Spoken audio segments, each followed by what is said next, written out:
Hello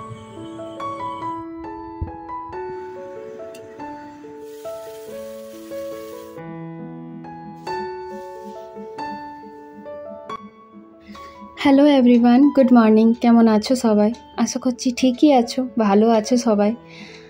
মন থেকে ভালো কি আমরা কেউ আছি? মনে হয় না। যাই হোক, এই যে সোশ্যাল মিডিয়া জুড়ে একটি খবর চলছে, সেটা আর কারোর মন ভালো থাকতে দিচ্ছে না। এখন ঠিক সেফ জায়গা কোনটা সেটাই তো বোঝা যাচ্ছে না। কোথায় মানুষ সেফ থাকবে?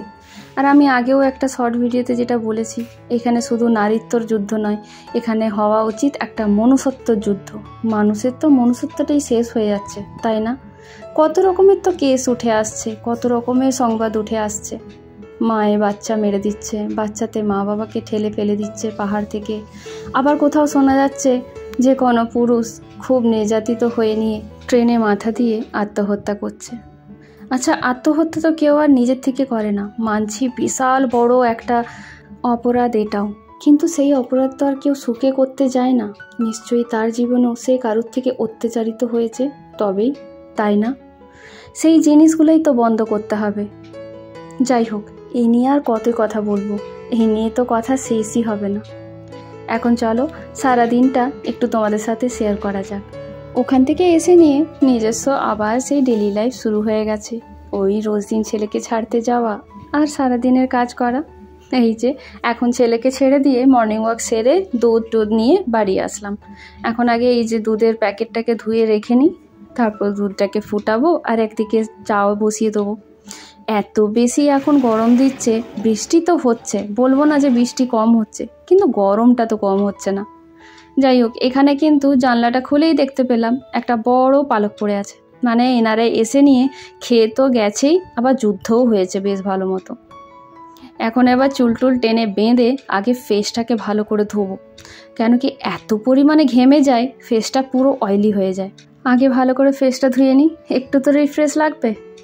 আর হ্যাঁ, আজকে না দুধ নিতে গিয়ে দুটো জিনিস আরও এনেছি। এক তো আমার আমচুরটা একদম শেষ হয়ে গেছিলো বাড়িতে, সেটা তো কিনতেই হতো। আর ওই যে অরিগানো এনেছিলাম, একদিন চিজ দিয়ে খেয়েছি ব্রেডে, খুব ভালো লাগছিলো খেতে, তাই দেখো একটা পিৎজার টপিং নিয়ে আসলাম। এই পিৎজা টপিংটা থাকলে একটু ব্রেডের উপরে লাগিয়ে ভালো করে অরিগানো দিয়ে চিজ দিয়ে বানালে বেশ খেতে কিন্তু টেস্টি লাগে। বাচ্চারা যেহেতু করবে না রোজ দিন তোমাকে পিৎজার জন্য। তো চলো এখন আগে এবার চা বানানো যাক, খাওয়া যাক, তারপর শুরু করি সারা দিনের কাজ।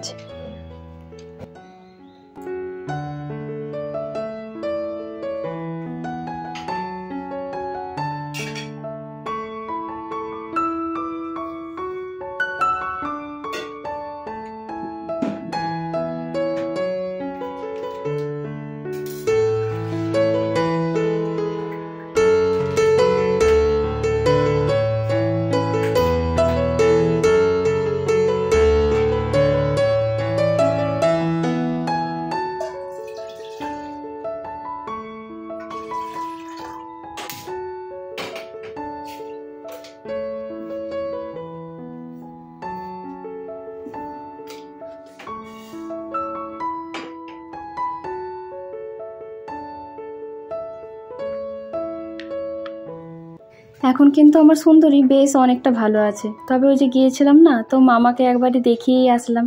মামা দেখে বলল ওর নাকি বেশ অনেকটাই কষ্ট ছিল, যেটা এখন একটু হয়তো ব্যথাটা কমেছে। ওর নাকি নার্ভে শুধু দোষ নয়, ওর কোথাও একটা হাড় ভেঙেছে ঘাড়ের কাছে, যার জন্য উঠতে পারছে না। যাই হোক, দেখা যাক, ভগবানের ইচ্ছে যদি থাকে তাহলে দুনিয়াতে কি না হয়, তাই না? এখন দেখো ব্যালকনিতে এসেই দেখলাম কি সুন্দর ফুলটা ফুটেছে। কালকে জানো তো এখানে 3টে ফুল ফুটেছিল, আজকে তো একটা ফুটেছে, তবে মনে হচ্ছে কালকে আরও একটা ফুটবে। কি ভালো লাগছে না? তবে এই রংটাকে টেক্কা দেওয়ার জন্য দেখেছো আমাদের এই নয়নতারাটাও কম যাচ্ছে না, একদম রেড। আর দেখছি দুটো বেলি ফুলও ফুটেছে।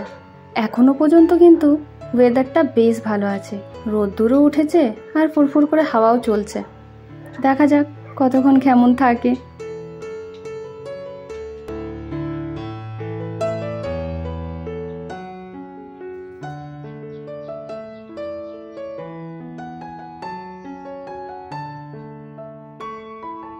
না, এবার এই চাটা চট করে শেষ করে নিয়ে লেগে পড়তে হবে কাজে।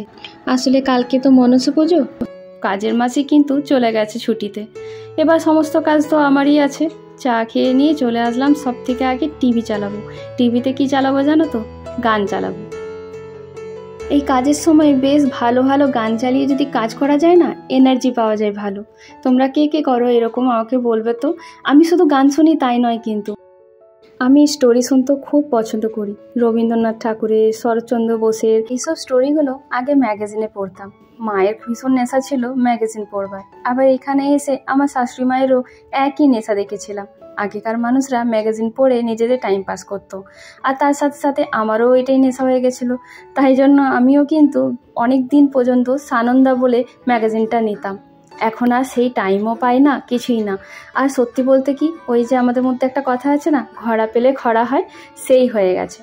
ম্যাগাজিন পড়বার টাইম না থাকলেও ইউটিউবে তো সবই পাওয়া যায় আজকাল, তাই না? এখন দেখো, গান ডাকাতে গিয়ে সব থেকে আগে এই গানটা আসলো। আর এই গানটা আসলে না লোভ সামলাতে পারি না শুনবার, এত ভালো লাগে। স্কুলে যাওয়ার আগে ছেলে একটু তো এলোমেলো করে দিয়ে যায়, সেগুলো আগেই তুলে নিই। তাছাড়া ঝাড়ু লাগানোর সময় না সব কিছু আবার গুছিয়ে গুছিয়ে হাঁটিয়ে হাঁটিয়ে করতে আমার খুব বিরক্ত লাগে। ঝাড়ুটা দেওয়া হয়ে গেছে, ভাবলাম আগে খাবারটা বসিয়ে দিই। একদিকে ডাল আলু সিদ্ধ, একদিকে ভাত বসিয়ে দিলাম। আর এই যে সমস্ত জামা কাপড়, এইগুলো সব দিয়ে দিলাম। এবার এইগুলো সব হতে থাকুক, আর আমি একদিকে ঘরটা মুছে নেবো। একসাথে যদি ভাবি যে ঝাড়ু করে নিয়ে পোছাটা করে তারপরে সব করবো, তাহলে তো অনেক দেরি হয়ে যাবে। তাই এইভাবে হিসেব করেই কাজটা করতে হবে।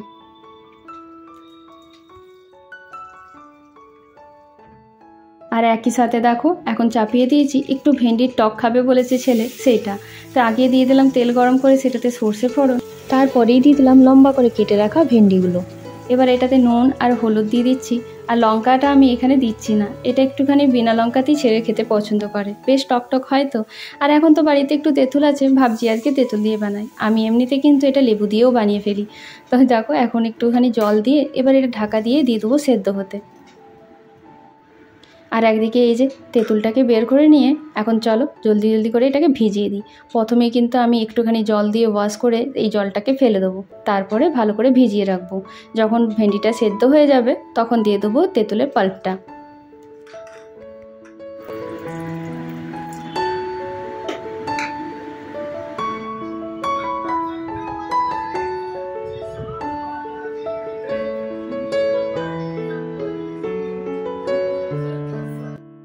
আর আমার সুন্দরী কিন্তু বেশ অনেক বুদ্ধি হয়েছে।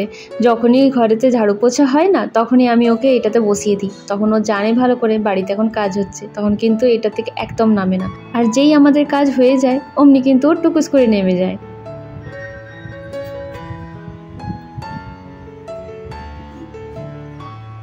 এবার কিন্তু একবার ভেন্ডির টকটা দেখে নিতে হবে যে ভেন্ডিটা সেদ্ধ হয়েছে কিনা। ভেন্ডিটা তো এখানে সেদ্ধ হয়েই গেছে, জলটাও অনেকটা শুকিয়ে গেছে। এরপরেই তেঁতুলটাকে বেশ ভালো করে চটকে নিয়ে পাল্পটা বের করে ছেঁকে নিয়ে দিয়ে দেবো ভেন্ডিটার উপরে।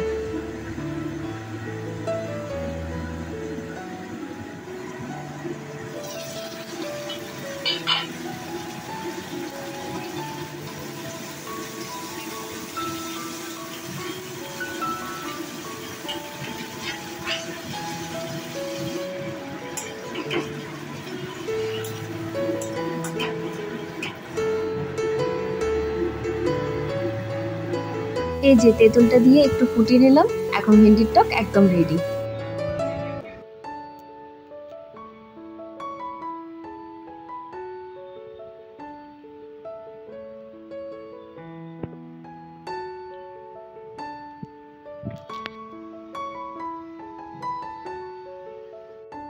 এখনের মতো এই বেলার কাজ হলো। এবার যাই আগে ছেলেকে স্কুল থেকে নিয়ে আসি।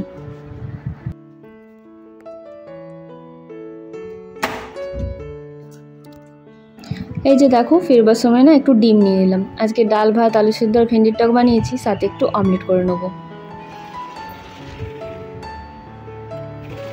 বাড়ি ফিরেই আগে এই জানলাগুলো খুলি, এত গরম লাগে না। আর দেখো, খুলেই দেখলাম এই যে মহাজন বসে আছে খাবে বলে। তো চলো এখন এরাও লাঞ্চ করে নেক, আর আমিও আমার লাঞ্চের ব্যবস্থা করে নিই।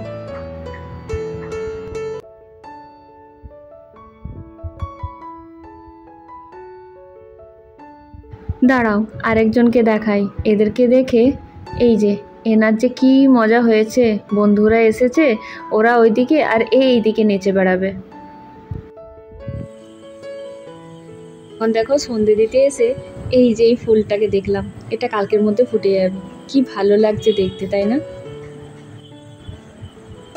একটু আগে পর্যন্ত বেশ ভালো মেঘ ছিল, এখন দেখো কি সুন্দর চাঁদ ফুটেছে।